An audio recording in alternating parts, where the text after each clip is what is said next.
Hello மக்களே! வணக்கம். கொஞ்சம் கேளுங்களேன். அதாவது வதந்திகள நம்பாதீங்கன்னு நானும் நெறைய தடவ சொல்லிட்டு இருக்கேன். நெறைய பேர் சொல்லிட்டே இருக்காங்க. ஆக்சுவலி என்னன்னா, நம்மளுக்கு ஒரு ஆபத்தான சிச்சுவேஷன்ல கரெக்ட்டா டெசிஷன் எடுக்க தெரியாது. அதுவும் நம்ம எல்லாரும் சொல்றத அப்படியே நம்பிர்றோம். அது வதந்தியான்னு கூட தெரியாத அளவுக்கு நேத்து என்ன நடந்துச்சுன்னா, ஒரு கோரமான விபத்து.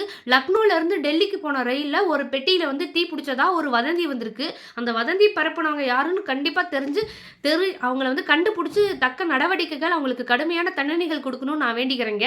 ஸோ என்ன ஆச்சுன்னா, அந்த லக்னோலேருந்து டெல்லி போயிட்டுருக்க ரயில்ல ஒரு பெட்டியில தீ பிடிச்சதா சொல்லி, இந்த மாரி வதந்தி பரப்பியிருக்காங்க. அத நம்புன மக்கள், அ அதாவது இந்த தீயிலருந்து ஒடிஷால ஆல்ரெடி நடந்துச்சுல்ல, ரயில் தண்டவாளம் புரண்ட மாரி. அந்த மாரி ஏதாவது நடந்துருமோ அப்படிங்கிறத பயந்துகிட்டு, இந்த பொய்யான தகவல்கள நம்பி, உடனே ரயில்லருந்து குதிச்சிருக்காங்க. அது மாரி குதிச்சதுல ஆப்போசிட்லருந்து வந்த ரயில்ல விழுந்து 12 பேர் இறந்து போயிருக்காங்க. ஸோ, இந்த மாரி தப்பான வதந்திகள எதுக்கு இதனால 12 பேரோட உயிர் வந்து நேத்து பலியாயிருக்கு.